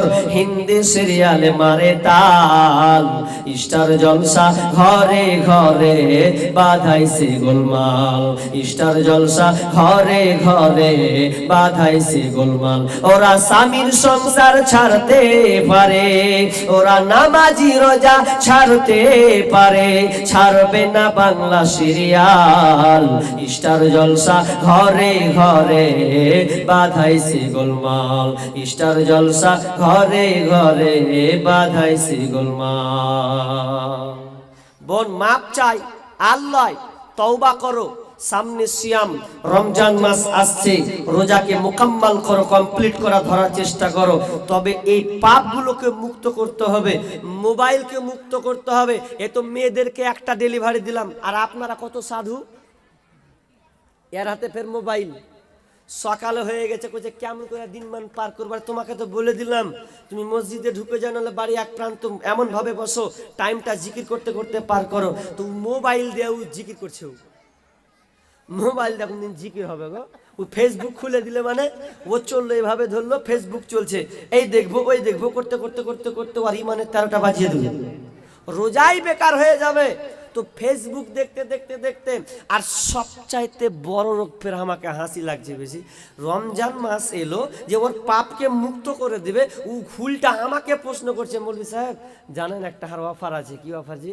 কয়েছে আমার একটা প্রেমিকা আছে বুঝলে, তো সাহারি যখন হয় তাকে ফোন করে করে উঠেবে। রে সুবহানাল্লাহ, সাহারির সময় তোকে ফোন করে উঠায়, আর তোকে তো বাঁচার দরকার ছিল। আচ্ছা কপালে ঝাঁটারে কি করছে, ওই সাহারি খাওয়ার সময় আমার বাঁকে আর প্রেমিকা আমাকে উঠায়। আর বাপ মায়ের কোনো গুরুত্ব নাই। মোবাইলের ব্যাপারে আমি অনেক আলোচনা করেছি ডিটেলস। মোবাইল থেকে যে কত ছেলে মেয়ে যে রসাতলে গেল তা জানি না। আর আজকে আপনার বাপজি কি করছে, ঘুমিয়ে আছে, মা একদিকে ঘুমিয়ে আছে, বাপ একদিকে ঘুমিয়ে আছে, ভাই একদিকে ঘুমিয়ে আছে, আর একদিকে ওই ছেলে রাত 12টার পর তাহাজ্জুদের নামাজ চলছে অন্যজনের সাথে। ও একদিকে আছে আর ও একদিকে আছে, তাহাজ্জুদের নামাজ ওদের। কি করছো তুমি? রাত 12টায় জেগে জেগে চ্যাটিং চলছে, কি করছো, কি খেলা জান, ভাল লাগে না জান, হ্যান ত্যান, তোমাকে দেখতে জি করছে। অত করছে তো বিয়ে করলে। আর মা বোন এত বেহায়া, শুনো তোমাকে বলছি, তোমাকে তুমি মনে করছো যে আমি প্রেমিক পেয়ে খুব মস্তি করছি, মানে খুব ক্ষণিকের সময় পেয়েছি বলে আনন্দ ভোগ করছি, এটা না। তোমাকে এমন ভাবে ব্যবহার করবে, শালপাতের মতন ব্যবহার করবে তোমাকে। শালপাত মানুষ খাওয়ার পরে রেখে দেয় না ফেলে দেয়? ফেলে দেয়। তো তোমাকে ওই শালপাতের মতন ব্যবহার করবে। আর তুমি যদি মনে করো যে আমাকে কাঁসার পিতলের মতন, কাঁসার থালির মতন ভালোবাসো, তাহলে তুমি বৈধ সম্পর্ক রাখো, বিয়ে করে নাও, দেখো ঠিক তোমাকে ওই কাঁসার থালার মতন তোমাকে রাখবে। আশ্চর্য রাগে। আর তাতি বলছে যে আমাকে তাহাজ্জুদের নামাজে উঠায়, ইয়ে বলছে আমাকে সাহারির সময় উঠাই। কি আজীব চলছে, আর এমন ভাবে চলছে। ওই জন্য গায়েলটা ধরে না, মোবাইল আসিল কি দোলা লাগিল, এখন আর পড়াশোনায় মন বসে না। মোবাইল আসিল কি দোলা লাগিল, পড়াশোনায় মন বসে না। পেটে ভাত নাহি যা, পরন কাপড় নাহি থা, পেটে ভাত নাহি যা, পরন কাপড় নাহি থাক, মোবাইল ছাড়া পোলার দিন চলে না। মোবাইল আসিল কি দোলা লাগিল, পড়াশোনায় মন বসে না। রাত 12টার পরে ও লাইলি যখন ফোন করে, দুই চোখেতে ঘুম আসে না। কথা অবাস্তব বলছি। মোবাইল আছে, টাওয়ার লাগিয়েছে ও, আর 12টার পরে তো চ্যাটিংটা শুরু হয় নাকি? রাত 12টার পরে লাইলি যখন ফোন করে, দুই চোখেতে ঘুম আসে না। রাত জাগিয়া ফোনে চ্যাট করিয়া, রাত জাগিয়া ফোনে চ্যাট করিয়া করিয়া সকাল 8টার আগে ঘুম ভাঙে না। মোবাইল আসিল কি দোলা লাগিল, পড়াশোনায় মন বসে না। মোবাইল আসিল কি দোলা লাগিল, পড়াশোনায় মন বসে না। মোবাইল এলো, সমাজটা রসাতল চলে গেছে। বোন তোমাকে বলছি শোনো, এখনো সময় আছে। যুবক তোমাকে বলছি এখনো সময় আছে। সামনে রমজান মাস আসছে। যতগুলো তোমার খারাপ সম্পর্ক আছে, তুমি যত মেয়েদের সঙ্গে সম্পর্ক রেখেছো, যত তুমি ছেলেদের সঙ্গে সম্পর্ক রেখেছো, এগুলোকে তুমি বর্জন করে দাও। আল্লাহর কাছে তাওবা ইস্তেগফার করো। তুমি পাপ মুক্ত আগে ঘরটাকে বানাও, ঘরটাকে তুমি আগে পাপ মুক্ত করে দাও, যাতে করে তোমার ঘরে পাপ যেন প্রবেশ না করতে পারে, এরকম তুমি টার্গেট নেবে। আর 5 নম্বর শুনে নাও, 5 নম্বর হচ্ছে যে তোমাকে পাপ মুক্ত জীবন যাপন করতে হবে। তোমার পাপ মুক্ত তোমার জীবনটাকে চালাতে হবে। অর্থাৎ রমজান মাসটাকে তুমি সুন্দর করে তুমি অতিবাহিত করবে। এক পাপ মুক্ত ঘর। আর 5 নম্বর হচ্ছে নিজেকে পাপ মুক্ত হওয়া। কারণ ঘর না হয় মুক্ত করলাম, বাহির তো তুমি যাবে, তা তোমাকে এমন ভাবে মুক্ত হতে হবে পাপ থেকে, যেখানে ডাকবে খারাপ অশ্লীলতা আছে ওখানে তোমাকে যেতে হবে না। তোমাকে পাপ মুক্ত হওয়া মানে, তোমাকে যদি রোজার সময়তে কোনো মেয়ে ফোন করে, হ্যালো কি করছো, বলছে তুই রাগ, তোর সঙ্গে আজ থেকে তালাক, এ খবর নিতে হবে না।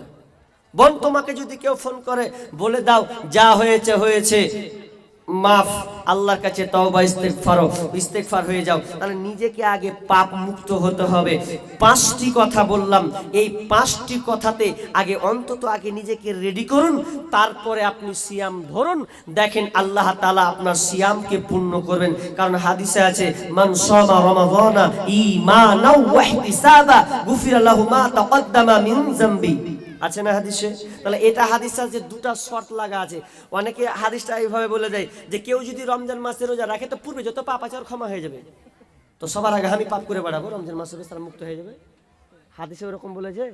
2টা শর্ত আছে, ঈমানাও ওয়া ইহতিসাবা, 2টা শর্ত আছে, ঈমান এবং ইহতিসাব বা মানা ইখলাস, অর্থাৎ তোমাকে নিয়ত শুদ্ধ করতে হবে।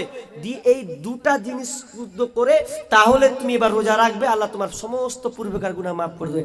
আর তুমি যদি কহো রব্বানা যালামনা আনফুসানা, এটা 2 দিন পর ঈদ আসবে রে, 29টা 28টা রোজা হয়ে গেল, সালা কালকে ঘুরতে যাবো, কি হবে, আর সামনে বছর দেখা যাবে, যদি এরকম নিয়াত করে যদি আপনি করেন তা আপনার রোজা লাগবে?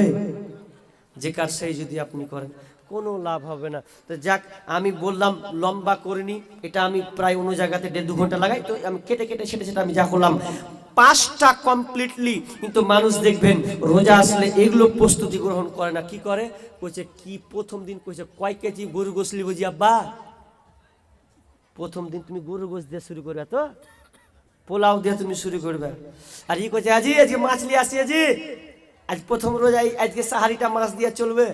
কিসের মাছ? তো পাং, একদম ইলিশ মাছ দিয়ে। বাপরে, এগুলো দিক দেওয়া ঠিক আছে, শুরুয়াত কি দিয়ে করতে হবে তো জানলো না। ও পরিকল্পনা করছে যে আজকে আমি জামা নিব, আর ঈদ আসবে, ঈদে আমি ভালো জুতা নিব, স্যান্ডেল নেবো, এই জন্য তোকে মার্কেট দেখা যায় না। ঈদ যখন আসে এমনভাবে ঈদ আসে বলার কথা নয়। তো ঈদ তো ছেলের খেলায়, বেটি ছেলের ঘে ঈদ। যেদিন ঈদ হবে তার আগা দিন 2 দিন দেখবেন হাই রে বেটি ছেলের ভিড়, এত বেটি ছেলের ভিড়। আমি একদিন আমার মনে পড়ছে 3 বছর আগে, যদিও আমি মার্কেটিং করি না, ঈদ আসলে আমি কোনো জিনিস লি না, ওই পরে লি না হলে 1 মাস আগে নিলি, ঝামেলা শেষ। ঈদের দিন নিতে হবে। ওর কাছে 20 খান কাপড় হয়, তাও কবে যে কাপড় যদি না নিলে তোমার দেখবে তোমার কি করবো আমি। ওকে 20 খানটা কাপড় নিয়ে দেয়, আর পরে কই যে স্বামীর ওপরে অভিযোগ করছে যে কাপড় যদি না দেখো তোমার আমি কি করবো আজ। তখন তুই যা তাহলে কাপড় লেগা। আর কাপড় যদি লিবে আর তো স্বামীর হাত দিয়ে লাই, কইছে তোমার কাপড় কিনা ঢংই নাই। দেখো তো সাদ্দামের বাপকে দেখো তো কত সুন্দর সুন্দর লিয়ে আসছে, তোমার চোখে সুঝে না? তখন ও মনে মনে করছে সালা সাদ্দামের বাপের দিকে তো নজর রে, ও কেমন লিয়ে আসছে, আর আমারই ফের পছন্দ হয় না। তো তো খানিকটি তো কাপড় এরা এখন বর্তমানে চলে গেছে নিজেরা মার্কেট চলে গেছে। ওই জন্য আমি কবিতা একটা বলেছিলাম, বলেছে কিয়ামতের আলামাত এসে গেছে, তাই তো ঘরের নারী রাস্তায় নেমেছে। কিয়ামতের আলামাত এসে গেছে, তাই তো ঘরের নারী রাস্তায় নেমেছে। ওরে মাছ বাজারে কথা বলে মাছওয়ালার সাথে, স্বামী তাহার দাঁড়িয়ে আছে ব্যাগটা নিয়ে হাতে। ওরে স্বামী নিলেন মাছটা টেনে, স্ত্রী দেয় টাকা গুনে। স্বামী নিলেন মাছটা টেনে, স্ত্রী দেয় টাকা গুনে। স্বামী স্ত্রীর যেন সেবক হয়েছে, কিয়ামতের আলামাত এসে গেছে, তাই তো ঘরের নারী রাস্তায় নেমেছে। ওরে বরখা পরা বরখা চারা হাট বাজারে ঘুরে তারা। নাই বরখা পড়া কত লিবেন স্টেশন যান খালি, মাঝখানে বেটা ছেলা দুদিকে বেড়ি ছেলা বরখা পড়েছে, হাত ধরে হাঁটছে। কেনা ধরে যাচ্ছিস? ছুটে যদি পালিয়ে যায় ধরে ধরে নিয়ে যাচ্ছি, দুজনাকে লিয়ে আছে উলিয়েছে। আর অথচ বেটি ছেলে দুটা বরখা পরে আছে, কি ডিজাইন! এক একটা বেটি ছেলে বরখা পড়ছে কেমন জানেন? ও আবার পিছের দিকে গিট মারছে, ও কালো বরখা পরে পিছের দিকে ও গিট মারছে। তোর বরখাতে ঝাঁটা, এই বরখা পরে কোনো লাভ হবে না। ওরে বরখা পরা বরখা ছাড়া হাট বাজারে ঘোরে তারা। কেউ বা আবার বরখা পরে মুখটা খোলা রেখেছে, কিয়ামতের আলামাত এসে গেছে, তাই তো ঘরের নারী রাস্তায় নেমেছে। ওরে হাট বাজারে মার্কেটে যান দেখবে শুধু নারী, কেউ বা আবার সেজে কুজে করছে দোকানদারি। মানে বুবু নাই কি চিক না গো, ওকে দিয়ে দিতে দোকান চালা দেখ, কাস্টমারটি লিয়াই খালি তুই সেজা সেজা সব জায়গাতে লে। ওরে হাট বাজারে মার্কেটে যান দেখবে শুধু নারী, কেউ বা আবার সেজে কুজে করছে দোকানদারি। সব কিছুতেই আছে নারী, কেউ বা চালায় হোন্ডা গাড়ি। সব কিছুতেই আছে নারী, কেউ বা চালায় হোন্ডা গাড়ি। কেউ বা আবার অফিস আদালতে চাকরি করতেছে, কিয়ামতের আলামাত এসে গেছে, তাই তো ঘরের নারী রাস্তায় নেমেছে। কিয়ামতের আলামাত এসে গেছে, তাই তো ঘরের নারী রাস্তায় নেমেছে। হাই হাই দেখেন বাজারটা রসাতলে চলে গেছে। মা বোন, আল্লাহ রাসূল বলেছেন যদি জাহান্নাম যদি দেখেছি তো সবচাইতে বেশিরভাগ মেয়েদেরকে আমি বেশি দেখেছি। সবচাইতে জাহান্নামে বেশি নারীরা হবে, পুরুষ নয়। কারণ বেশিরভাগ অধিকাংশ পার্সেন্টটি হবে মেয়ে ছেলে হবে বেশি, মেয়ে সংখ্যা হবে বেশি, আর বর্তমানে মেয়েদেরও সংখ্যা বেশি সব জায়গায়। ওই জন্য সবচাইতে জাহান্নামে কারা থাকবে? তো নারীরা। মা বোন, তো যখন তোমরা জাহান্নামে যখন বেশি, তো তোমাদেরকে একটা কাজ করতে হবে। জাহান্নাম থেকে কিভাবে বাঁচবো? বিশ্বনবী বললেন, এই নারীরা তোমরা যদি জাহান্নাম থেকে বাঁচতে চাও তাহলে তোমরা একটা কাজ করো, তোমরা বেশি বেশি বেশি বেশি করে তোমরা দান সাদকা করো। কেন? কারণ তোমাদের মুখ দিয়ে অনেক গুনাহ হয়ে যায়, অনেক খারাপ কথা বলো, সংসার চালাতে গিয়ে তোমাদের মেন্টালিটি অনেক সময় রাগান্বিত হয়ে যাও। এই জন্য তোমরা বেশি বেশি করে আল্লাহ রাস্তায় দান করো যদি জাহান্নাম থেকে বাঁচতে চাও। ভাই আপনারা এই আপনাদের ঈদগাহ, আপনাদের ঈদগাহটা কোন দিকে আছে গো? না এটাই এইদিকে আছে। তাহলে আপনাদের ঈদগাহ বছরে 2টা ঈদ উদযাপন হবে, 2টা ঈদ আপনারা পাবেন। খুশির চিত্তে আনন্দ চিত্তে আপনারা আল্লাহর প্রশংসা করবেন, ভালোবাসা সম্ভ্রম সম্প্রীতি বজায় রাখবেন। তো এই আপনারা পেয়েছেন 2টা ঈদ, তো এই ঈদ করবেন তো অবশ্যই মাঠ দরকার, ভালো পজিশন দরকার। তাহলে ভালো পজিশন করতে গেলে আপনাদেরকে সাহায্য করতে হবে। তা আমি খুব জোরে আর 15 মিনিট আছে, 10-15 মিনিট আছি, তো এই 10-15 মিনিটের মধ্যেই আমরা কিছু কালেকশন করতে চলেছি। তো আপনাদের অনুদান আপনাদেরকেই দিতে হবে। এখানে আর কোনো মমতা খালা বলবে না যে অমুক জায়গায় জালসা হচ্ছে, যাওয়ার আগে 50,000 দিয়ে গে, ও গুরুত্ব দিবে না। ও তো টার্গেট করে আছে আপনাকে মাজা ভাঙার জন্য, ও তো টার্গেট করে আছে আপনার মসজিদকে টচনচ করার জন্য, ও তো টার্গেট করে নিয়ে আছে আছে আপনার জমিকে দখল করার জন্য। আপনি মনে করছেন আমি উত্তর দিনাজপুর জেলার মানুষ, রায়গঞ্জের মানুষ, তো আমি ভালো আছি। বিভিন্ন দেশ আপনি ঘুরে দেখেন, ভারতবর্ষে এমন এমন জায়গা আছে মুসলিমরা শান্তিতে নাই, মুসলিমদের নিজস্ব নামের জায়গা আছে, এরপরেও ওরা ঠিক মতন বাড়ি করতে পায় না, আত্মসাৎ করে খাচ্ছে। আপনি ভালো আছেন, কিন্তু আল্লাহর আযাব যখন পড়ে যাবে তখন বুঝতে পারবেন। তো আল্লাহর বান্দা কোন বান্দা আছেন প্রথমত বলেন, যে 10,000 টাকা দিনেওয়ালা প্রথম একজন দিয়ে শুরু করেন। এই ঈদগাহের জন্য কোন আল্লাহর বান্দা আছেন একজন, মেহেরবানি করে একজন বলেন যে 10,000 টাকা ইনশাআল্লাহ দেব, তার জন্য আমি প্রাণ খুলে দোয়া করব। বিভিন্ন প্রতিদিন প্রোগ্রাম করে ইনশাআল্লাহ প্রত্যেক কথাই বলি, আল্লাহ যেখানে মাহফিল জালসা হয়, যেখানে তোমার বান্দারা তোমার মাদ্রাসায়, তোমার মসজিদে, তোমার ঈদগাহতে, কবরস্থানে দেয়, আল্লাহ তুমি তাদেরকে তুমি হেফাজতে রাখিও। আল্লাহ তুমি এই উত্তর দিনাজপুর ডিস্ট্রিক্ট মানুষকে আল্লাহ তুমি নিরাপত্তা দিও। তো বলেন না যে এই ঈদগাহের জন্য 10,000 টাকা দিনেওয়ালা একজন শুরুয়াত হোক। একজন বলেন কোন আল্লাহর বান্দা আছেন 10,000 টাকা দেন। এর পরপরই বক্তা বাংলাদেশ থেকে পরপরই নামবে না, বাংলাদেশ থেকে আসবে। আমি আর 10 মিনিট আসি, তো আল্লাহর হস্তে বলেন এই 10 মিনিটের মধ্যে কোন আল্লাহর বান্দা আছেন। আর একটা গোপন, আর আমার একটা গবেষণার কথা বলি, যে মানুষের টাকা থাকলে দান করবে এমন কথা নয়। আপনার কাছে লাখ টাকা, 5 লাখ, 10 লাখ, 20 লাখ, আপনি যে টাকা আছে বলে আপনি দান করতে পারবেন এমনটা নয়। দান সবাই করতে পারে না। যার টাকা বেশি তার দান বেশি, এটা মিথ্যা কথা। বরঞ্চ যার ঈমান বেশি তার দান বেশি। দুনিয়াতে কত পয়সাওয়ালা আছে, দেখলাম জীবনে কত পয়সাওয়ালা আছে। ভিখারির বাচ্চা ভিখারিও, একটা মিসকিন বলছে দে বা 5 টাকা, দেখো লজ্জা দিয়েন না, মাফ করে দেন, চল যান, তোর কপালে ঝাঁটা। তোকে আল্লাহ এত কোটি কোটি টাকা দেয়, তুই বলছিস যে মাফ করে দেন, 5টা টাকা তোর মুখ দিয়ে বের হয় না। সবাই বের করতে পারবে না যে প্রকৃতপক্ষে আল্লাহকে ভয় করে। আর ইমানদারের বৈশিষ্ট্য হচ্ছে যে এমন বৈশিষ্ট্য, যে একটা গাড়ি যখন স্টার্ট করে দেওয়া হয়, ধোঁয়া যেমন বাইক দিয়ে বের হয়, তো একজন ইমানদার যখন দানের কথা শুনবে, তার অন্তর থেকে জয়কা টাকা হোক ও দিবেই, ও আল্লাহকে দিবেই। আমরা ভাবছি যে কি করি, দুনিয়াতে টাকা পয়সা, ধন দৌলত আপনি সব কিছু করে যাবেন, কিন্তু যেদিন মারা যাবেন, আমি একটা কথা বারবার বলি, আপনি যখন মারা যাবেন, আপনি যখন মরে যাবেন, আপনার টাকা, আপনার সম্পদ, আপনার গাড়ি, আপনার বাড়ি, এগুলো ভাগ করবে লোকে, অর্থাৎ আপনার ছেলে মেয়েরা। আপনি যখন মারা যাবেন তখন টাকা পয়সা ভাগ করবে লোকে। আর যেদিন আপনি মরে যাবেন, যেদিন আপনি মরে যাবেন, টাকা পয়সা রেখে চলে যাবেন, এগুলো খাবে লোকে। আর যেদিন আপনি কবরে চলে যাবেন, সেদিন আপনার দেহ খাবে পোকাতে। খুব বুক ফুলাচ্ছেন যে আমার এতটি টাকার মালিক, ছেলেকে মানুষ করব, খালি মরে দেখেন। এইখানেই তো প্রমাণ আছে, এতটি লোক আছেন।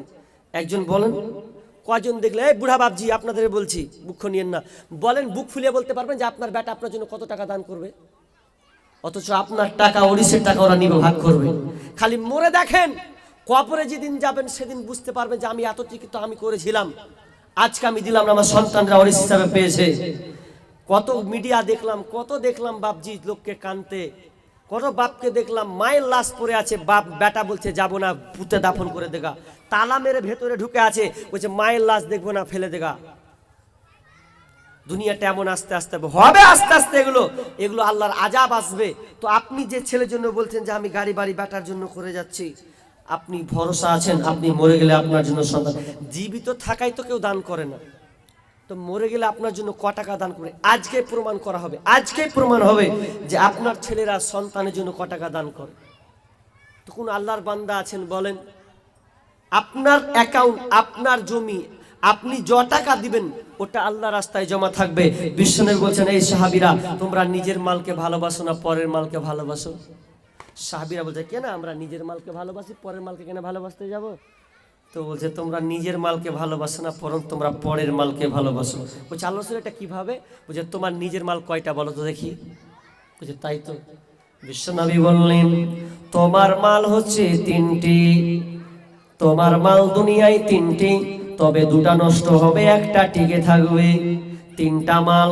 একটা মাল তুমি যেটা খাও ওটা তোমার মাল, তুমি যেটা রুজি খাচ্ছ ওটা তোমার, আর তুমি যেটা শরীরে পরে আছো এটা তোমার, আর যেটা তুমি আল্লাহ রাস্তায় জমা দেবে মরে গেলে ওটা তুমি নিয়ে চলে গেলে ওটা তোমার মাল। বাকি দুনিয়াতে যত ধন সম্পদ আছে এগুলো তোমার নয়, এগুলো হচ্ছে তোমার ওয়ারিসের মাল। আজ এগুলো হচ্ছে তোমার ওয়ারিসের মাল। যখন তুমি মরে যাবে এই মালগুলো আপনার কিনা ওয়ারিস বিলি বন্টন হবে, এগুলো আর তোমাকে কবরে দেওয়া হবে না। আল্লাহ ট্রান্সফার এক্সচেঞ্জ করেন। আপনার বয়স 40-60, এটা আপনি নেড়ে মানে এগুলোকে কচলা কত টাকা লাগবেন, কোটি টাকা নিয়ে নেন আপনি, লারেন আপনি, কিন্তু পটল তুলে দিলে আপনার টাকা আল্লাহ ওটা ট্রান্সফার হয়ে সন্তানের কাছে চলে যাবে, তারপরে যাবে। তো টাকার গৌরব করে কোনো লাভ হবে না। এই ধন মাল ছিল তোমারও দাদার, সে মরে গিয়ে হয়েছে তোমার বাবার। বাপের মালেতে তুমি ওয়ারিশ হইলে, কাল ছেলে ওয়ারিশ হবে তুমি মরে গেলে। ধন ধন করিও না, ধন অপরজন, মরিলে তোমার সাথে যাবে না কধন। ধন ধন উপার্জন না রহে কাহার, অপরে তোমার মালে উড়াবে বাহার।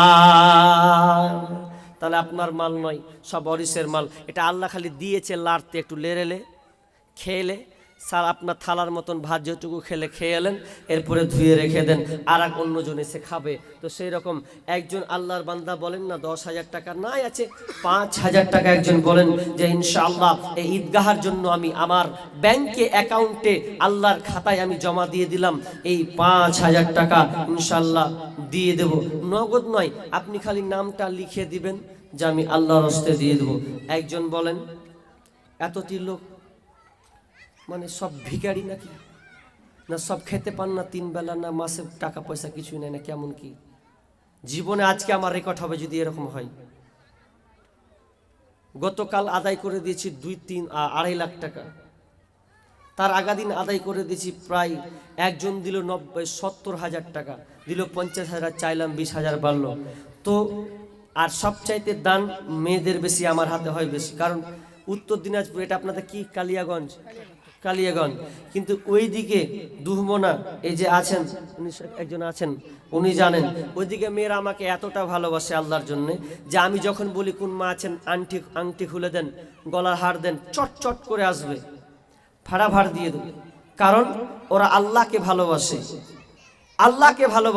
আর এটা মেয়েরা চালাক যে আমি যেটা দিব ওটা আমারই, আর বাকি দুনিয়াতে আছে ওটা তো আমার লয়, মরে গেলাম তো ওটা ট্রান্সফার হয়ে যাবে, আর আমি যেটা দিব আল্লাহ রাস্তায় ওইটুকু আমার জমা থাকবে। মানুষ যেদিন মরে যাবে সেদিন আফসোস করবে, কাঁদবে। ওটা আমার আয়াত নয়, সূরা মুনাফিকুনে আছে, ওটা সূরা মুনাফিকুনে আছে। যেদিন মানুষ মরবে সেদিন 2টা কথা বলে মরবে। কয়টা কথা বললাম? 2টা কথা বলে মরবে। কি মরবে? ওর একটা কথা বলবে, ফায়াকুলা রাব্বি লাউলা আখরতানি ইলা আজালিন করিব। বেশি বলবে না, আল্লাহ আমার বেটিকে কদিন থেকে দেখিনি, একটা বেটিকে দেখেছেন আমি মরে যাই, এই কথা বলবে না। আল্লাহ আমার স্ত্রীর সঙ্গে 2টা কথা বলবে না। মরার মুহূর্তে চোখ দিয়ে পানি বের হবে, এই দৃশ্য কেউ দেখতে পাবে না, আল্লাহ 7 আসমান থেকে দেখবে। আর ওই লোকটা আল্লাহকে বলবে, মরার প্রাককালে বলবে, যেন আত্মাটা বের হবে, তখন বলবে ফায়াকুলা রাব্বি লাউলা আখরতানি ইলা আজালিন করিব। মাবুদ গো, মাওলাজি, আল্লাহ তুমি আমার হায়াতটা একটু বৃদ্ধি করে দাও, আর কিছু মিনিট দাও। তো কি করব? ফাসাদ্দাকা ওয়া আকুম মিনাস সালিহিন। প্রথম নম্বর বলবে না আল্লাহ নামাজ পড়ার সুযোগ দাও, বলবে না আল্লাহ রোজা রাখার সুযোগ দাও, বলবে না আল্লাহ একটু সন্তানের মুখ দেখবো সময় দাও, বলবে না আল্লাহ একটু ভালো ওসিয়ত করব সময় দাও। প্রথমে বলবে ফাসাদ্দাকা, আল্লাহ তুমি আমাকে দান করার সুযোগটা দাও। কেন দাও বলবে জানেন? দান সোজা, আপনার পকেটে যদি 50 টাকা থাকে 20 টাকা ফাট করে দিতে পারবেন, কিন্তু যদি আপনি ক টাকা, এদিকে ক টাকা ভাই? 500 টাকা। বাড়ি কোথায়? এখানে বাড়ি কোন জায়গা? আচ্ছা আচ্ছা, অন্য জায়গা থেকে এসেছেন। 500 টাকা। আল্লাহুম্মা সাল্লি আল্লাহুম্মা বারিক হায়াকাল্লাহ। আল্লাহ তুমি জানকে আল্লাহ কবুল করে নাও। আল্লাহ যে আশা উদ্দেশ্যে দিয়েছে আল্লাহ তুমি আশা পূর্ণ করে দাও। আল্লাহ তুমি বাড়িকে সুস্থ হেফাজতে রাখিও রব্বুল আলামিন। রুজি রোজগারে বরকত দান করিও। আত্মীয় স্বজন মারা গেলে আল্লাহ তুমি তাদের ক্ষমা করিও। আমিন সুম্মা আমিন। মানুষ কই যায় রে দুনিয়া ছাড়িয়া, মসজিদের ওই পালকি আয়না দোলা দেই সাজায়া তারে জনমের লাগিয়া। মসজিদের ওই পালকি আয়না দোলা দেই সাজায়া তারে জনমের লাগিয়া। এইবার লাগিয়া কত করলা মারামারি, মামলা মুকাদ্দমা কইরা উড়াইলা রে করে। এইবার লাগিয়া কত করলা মারামারি, মামলা মুকাদ্দমা কইরা উড়াইলা রে করে। আজকে তুমি যাবে চলে, আজকে তুমি যাবে চলে সব কিছু ফেলিয়া। মসজিদের ওই পালকি আয়না দোলা দেই সাজায়া তারে জনমের লাগিয়া। মসজিদের ওই পালকি আয়না দোলা দেই সাজায়া তারে জনমের লাগিয়া। আমাদের গ্রামে একজন বাপ মারা গেছে, তো ওর সম্পত্তি মেলাই দান ধ্যান অত করেনি, বেটারা সব ভাগ পেয়েছে, অনেক কোটি করে ভাগ পেয়েছে। তো ওই টাকাতে দিয়েছে কি বুলেট গাড়ি একখান। আর ও বেটা বেহায়া, বাপ যেমন বেলজ্জার বেটাও বেলজ্জা, মরে গেছে। সম্পদ আল্লাহকে দিয়েছিল খুব। কত ভাই? 300 টাকা। 200 টাকা পাওয়া যাবে না? দেখেন 5টা আঙুল কেটে দিলে কেমন লাগে, সদলে কখন। তো 200 টাকা পরে দিবেন, 500 টাকা হোক ইনশাআল্লাহ। হ্যাঁ হ্যাঁ। আচ্ছা, আপনাদের এখানে কালেকশন আগে হয়েছে না? না না, কালেকশন হয়নি, কিছুই হয়নি। কেমন হলো? 10:30 বেজে গেল। তো ওই বাপ যখন মারা গেছে, তো একটা বুলেট গাড়ি নিয়েছে। আর বেটার জমি মানে বাপের জমি ভাগ পেয়েছে। তো আর বাপ ছিল মানে এত এঁড়ের বেটা, এঁড়া কোনোদিন দান ধ্যান করতো না। ছেলেরাও পেয়েছে, বেটাও এঁড়া মানুষ ভাগ করেছে, মাস্তানের বেটা মাস্তান, খুব অহংকার দেখাচ্ছে। তো বাপ মরাকে 4 বছর হলো, 4 বছর হয়েছে, কবর পড়ে আছে। আর ওই বেটা চুলগুলাকে লাল লাল করেছে, একদম এরকম লাল করেছে, পরে বকরি মুত্তা চুল লাল করেছে, বকরি মুত্তা না। আমি গবেষণা করে বলছি, এটা বলি যে বানিয়ে বলছি। দেখবেন ঠান্ডার শীতের সময় যখন বকরি রাখে তো চটে মুতে দেয়, তো কেমন হল দেখা যায় না চটখানটা? আর চুলটি ওই রকম বকরি মুত্তা চুল করে রাখেও। তো চুল যখন করে রাখে, তো একটা বেড়ি ধরেছে বুঝলেন, এইদিকে বেড়ি ধরেছেন, এইদিকে বাপের লাশ পরে আছে, এদিকে লাশ পরে আছে, আর বুলেট গাড়ি, আর কবরের পাশ দিয়ে রাস্তা। 3-4 বছর হবে মরাকে। তো এখানেও বেড়ি ধরিয়েছেও, আর বাপের লাশ পরে আছে। কোনো না দুয়ার জাঙ্গে না ঘোড়ার ডিম না, কোনোদিন বাপের লেগে 10টা দিয়েছে। আর বাপের সব ভাগ পেয়েছেও দিয়ে, একদম এখানে বেড়ি তো এর মাঝখান দিয়ে লাই, এখান দিয়ে বেড়ি ধরালছেও, কাঠি মেরে করে ধরালছে। আর ওই বাপের সামনে দিয়ে বুলেট চলে আলো, বাপ লাশ পরে আছে। উদাহরণ রসবাহী করে দিল, মানে বুক ফুলিয়ে দিয়েছিল যে বেটা রাখে দিব, এবার কবরে খা ডোজ পোকাতে। তো আমাদেরও অবস্থা তাই। অনেক বাপজি ভাবছে কি দিব কি দিব, অনেক সময় বাপজি বুড়াতি কালার দেওয়ার সময় সুযোগ পায় না, কি দেবো বেটারা তো সব লেলে, সব বুঝিয়ে দিতে হবে কবরে।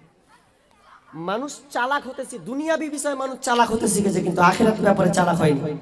কেন চালাক হয়নি? যে আমি যে দানটা দিলাম নিজের হাতে দেওয়া আর পরের হাতে দেওয়া এক সমান? এক সমান নয়। আপনি হ্যান্ডেল গাড়ির 4 চাকা চালাবেন, আপনি যেদিকে ঘোরাবেন সেদিকে যাবে, তাই তো? আর যদি পিছনে বসে থাকে, যদি ওইদিকে চলে দিকে চলে, ড্রাইভার যদি না নিয়ে আপনি যেতে পারবেন? আপনাকে এদিকে নিয়ে যাবে, খালে সুদে ফেলে দিতে পারে, কোনো কথা নেই। তো ঠিক তেমনি আপনি যতদিন নিজে আপনাকে আল্লাহ টাকা দিয়েছে ততদিন পর্যন্ত। তুরস্কের একটা ঘটনা দেখলেন না? এটা কিন্তু 1992 ঘটনা। আর যেটা বলছে 2019-এ যেটা ঘটলো, হ্যাঁ, এই তুরস্কে যেটা হয়েছিল, যে ফুটেজটা আপনারা পেয়েছিলেন, ফুটেজটা যে 3টা রুটি নিয়ে খাইয়েছিল, দেখেছেন আপনারা? দেখেননি? কয় সেকেন্ডে নষ্ট হয়েছিল? 45 সেকেন্ড। কত? 45 সেকেন্ডের একটা ভূমিকম্প। লোকটা 3টা ফ্ল্যাট ছিল, সবচাইতে বড় বড় ফ্ল্যাট, ওকে 45 সেকেন্ডে ভিখারি করে দিয়েছে, 45 সেকেন্ডে। আর যে 3টা রুটি নিয়েছিল ওটা ওর নিজের রুটি নয়, লোক যেটা দিয়েছিল ওটা 3টা রুটি নিয়েছিল। লোকটা কাঁদছে যে আমি 45 সেকেন্ডে কোটি কোটি টাকার মালিক, আল্লাহ আমাকে 45 সেকেন্ডে আমাকে ভিখারি বানিয়ে দিল, কিছুই পাইনি সে। আসলে এগুলো আল্লাহ পরীক্ষা করেন, মাল ধন টাকা পয়সা পরীক্ষা। তো আমি আর নেই, 10:30 বেজে গেল, তো 5000 দেনেওয়ালা একজন হবে না আল্লাহর বান্দা? আপনি 5 মাস পর দিবেন, খালি বলেন যে মাওলানা ইনশাআল্লাহ আমি 2000 টাকা দেবো বা 3000 টাকা দেবো। একজন আল্লাহর দিল কেন আপনাদের এত কঠোর কেন? কঠোরটা ভাঙার চেষ্টা করুন। এ টাকা আপনার বৃথা যাবে না, নষ্ট হবে না। আপনি যত টাকা খেয়েছেন ছেলে এগুলো সব বৃথা যাবে, কিন্তু আপনি আল্লাহর অ্যাকাউন্টে জমা দিবেন, এটাই আপনার থেকে যাবে। মা বোন, কোন মা বোন আছেন আল্লাহর হস্তে 500 টাকা 1000 টাকা এরকম দেনেওয়ালা একজন বলেন আল্লাহর হস্তে। অনেক কথা আছে দানের ব্যাপারে, সময় নেই বলে বলতে পারছি না। তো আল্লাহ আপনাকে দান করে দেওয়ার তৌফিক দান করুন। কঠোরকে আল্লাহ আপনাদের নরম করার চেষ্টা করুন, আল্লাহ যেন আপনার দিলকে নরম করে দেয়। এত কঠোর হলে হয় না, দিয়েছে বলেন চটচট করে বলেন। 500 টাকা হলেও তো দেন না ফাটাফাট। আমার খুব কষ্ট হচ্ছে, বুকে ব্যথা প্রতিদিন প্রোগ্রাম করে, তো সময় হয়েও গেছে অলরেডি, আমাকে যেতে হবে বাড়ির দিকে রওনা। তো চটচট করে বলেন কোন আল্লাহর বান্দা, আর 1-2 মিনিটের মধ্যে, 1-3 মিনিট হবে না? চাচা আছে, কটা আছে চাচা? 100 টাকা। এদিকে সব বেশিরভাগ মাস্টার মনে হয় না, এদিকে আছে মাস্টার না সবটি চাষি, ভিক্ষা করা খায় নাকি, কেমন কি বুঝতে পারি না। মানে দানের বিষয়টা, তাহলে এত বক্তা এনে লাভ কি? আমাকে একটা বক্তায় একটা তাহলে ছোট্ট করে একটা জালসা করতেন, দিয়ে জয় টাকা উঠত তয় টাকা করে নিতেন। এত বক্তা আনার কোনো দরকার ছিল না। তো দান যদি আপনারা না দেন কে দিবে, আমি তো ভেবে পাই না। তো আমি বলছি না যে আপনাকে 10,000 লাগবে, 20,000 টাকা লাগবে। আপনি 500 টাকা কিংবা 400 টাকা হোক, 1000 টাকা হোক, আল্লাহর হস্তে আমি তার জন্য প্রাণ খুলে দোয়া করব। আপনি এমন রোগে পড়ে আছেন যেই রোগ কেউ ডাক্তার ভালো করতে পারেন, এই নিয়তে আজকে অন্তত দেন যে আমি এই নিয়তে আল্লাহর রাস্তায় আমি দিলাম, তাহলে আমি তার জন্য প্রাণ খুলে দোয়া যদি আমি নাও করি, আপনাকে নিয়তটা সহি করতে হবে। একজন বলেন যে আমি 1-2 টাকা ইনশাআল্লাহ আল্লাহর রাস্তায় দিয়ে দেব। একজন নাই? মা বোন আপনাদের মধ্যে নাই? আল্লাহর রাস্তায় টাকা বের হবে না? বের হবে না। টাকা বের হবে, কোন দিন বের হবে বলবো? বলবো কখন টাকা বের হবে বলবো? শুনবেন কি?